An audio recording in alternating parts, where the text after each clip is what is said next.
تو میں نے تذکرۃ الاولیاء 1971-72 میں پڑھی تو اس کا امام حسن بصری کا ایک باب پڑھا. وہ پہلا باب پڑھ کے یہ کتاب میں نے رکھ دی تھی کہ یہ کتاب غیر مصدقہ ہے، غیر مستند ہے، غیر معتبر ہے. آج ہماری دعوت کی وجہ سے آپ کو وہ گرمائش محسوس ہوئی تو آپ میدان عمل میں اترائے. آپ پہ اعلانیہ توبہ واجب ہے، چھپ چھپا کے نہیں، اعلانیہ توبہ ہوگی. کتاب التوحید ان کی کتاب ہے جو اکثر مشہور کیا ہے تقویت الایمان اس کا ترجمہ ہے. نہیں سر، وہ لادہ سے کتاب ہے. تقویت الایمان میں تو گستاخانہ لینگویج ہے. کتاب التوحید تو 24 کیرٹ سونا ہے. آپ پڑھ کے تو وہ دیکھیں اس میں کون سی بات قرآن و حدیث سے ہٹ کے انہوں نے لکھی ہوئی ہے. تو بیسیکلی محمد بن عبد الوہاب صاحب کی اس پوری کتاب جو کتاب التوحید ہے نا، اس میں ایک ہی جملہ ایسا ہے جو شرعی گرفت میں آتا ہے، وہ یہی جملہ ہے. اور میں نے اس جملے کے حوالے سے اپنے استاد شیخ زبیر لیزئی رحمہ اللہ سے بھی ڈسکشن کی تھی. اور دیکھیں یہ آج ٹاپک آپ نے پوچھا تو میں نے اسے ڈسکس کیا.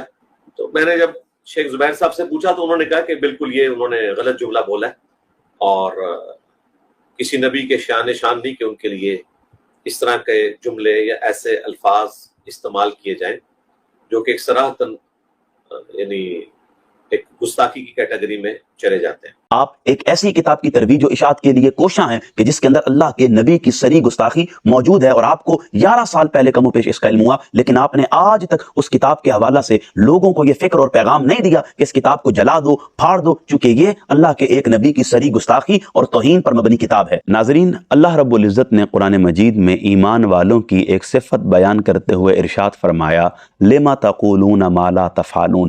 یہاں ایمان والوں کو تنبیہ کی گئی ہے، ہرگز وہ بات نہیں کرنی جس پر تمہارا اپنا عمل نہ ہو. میں قرآن کی ساری آیات کو ایک طرف رکھتا ہوں اور صرف اسی آیت پر اگر انجینئر صاحب کی ذات کو پرکھنا شروع کر دوں تو وہ اس پر بھی پورا نہیں اترتے. ساری دنیا کو نیزے کی نوک پر رکھتے ہوئے دعوت فکر دینے والے انجینئر صاحب کی اپنی حقیقت و کیفیت یہ ہے کہ جب وہ کسی ایک موقف پر غلط ثابت ہو جائیں اور قرآن و سنت کے شواہد اس بات پر دلالت کرتے ہوں کہ وہ غلط ہیں اور ان کے اپنے لوگ انہیں غلط سمجھ کر دعوت فکر دیں تو انجینئر صاحب اس دعوت فکر سے اعراض کرتے ہوئے پتلی گلی پکڑ کر کھسک جاتے ہیں. لیکن اگر بات کسی اور کی آئے تو اپنے من کی بھڑاس اتارنے کے لیے 4x4 کے کمرے میں بیٹھ کر سامنے کیمرہ رکھوا کر چند لوگوں کو ارد گرد بٹھا کر اپنا پورا لیکچر سنا دیتے ہیں. خیر، حسب عادت انجینئر صاحب تذکرۃ الاولیاء کے حوالہ سے جو ڈاکٹر طاہر القادری صاحب کا موقف تھا کہ یہ کتاب غیر مستند ہے، غیر مصدقہ ہے اور اس کی کوئی حقیقت نہیں ہے، اب اس ایک قول پر انجینئر صاحب کو چاہیے تھا کہ وہ خوشی سے اچھلتے کہ جی چلیں میری مرضی کے مطابق ڈاکٹر صاحب نے اس کتاب کو غیر مستند کہہ دیا، غیر مصدقہ کہہ دیا، اب یہ کافی ہے، میں سب کو بتاؤں گا کہ میرا مقدمہ سچ ہو گیا. لیکن نہیں، انجینئر صاحب میدان عمل میں سرگرم ہوتے ہیں اور ڈاکٹر طاہر القادری صاحب کو اس موقف پر لان تان کرتے ہوئے اعلانیہ توبہ اور رجوع کا مشورہ دے دیتے ہیں. میں انجینئر صاحب کی ان ساری باتوں کے نچوڑ میں ان کے تلامذہ کو، سننے والوں کو، نام لیواؤں کو انجینئر صاحب کی زبانی ہی ایک دعوت فکر دینا چاہتا ہوں.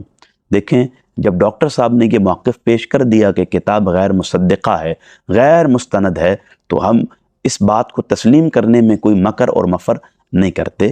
لازمی بات ہے، یہ جملہ کافی تھا چونکہ سینکڑوں، ہزاروں، لاکھوں کتابیں ڈاکٹر صاحب نے اپنی زندگی میں پڑھی ہیں، بلکہ 1000 کے قریب ان کی کتابیں چھپ چکی ہیں. اب ڈاکٹر صاحب انجینئر صاحب کی طرح 4x4 کے کمرے میں بیٹھ کر صرف لیکچر تو نہیں دیتے، بلکہ 120 ممالک میں ان کے اسلامک سینٹرز ہیں اور ہر ملک کے بڑے بڑے شہروں کے اندر ان کے مراکز علم ہیں جہاں پر وہ نوجوان نسل کے عقائد کو درست کرتے ہیں، احوال کو بہتر کرتے ہیں، کردار کو درست کرتے ہیں، ان کی صحیح سمت کا تعین کرتے ہیں، ان کے اخلاق کی درستگی کے لیے اپنا کردار پیش کرتے ہیں. وہ سارے معاملات ہیں. اس لیے ڈاکٹر صاحب کا یہ جملہ کافی تھا.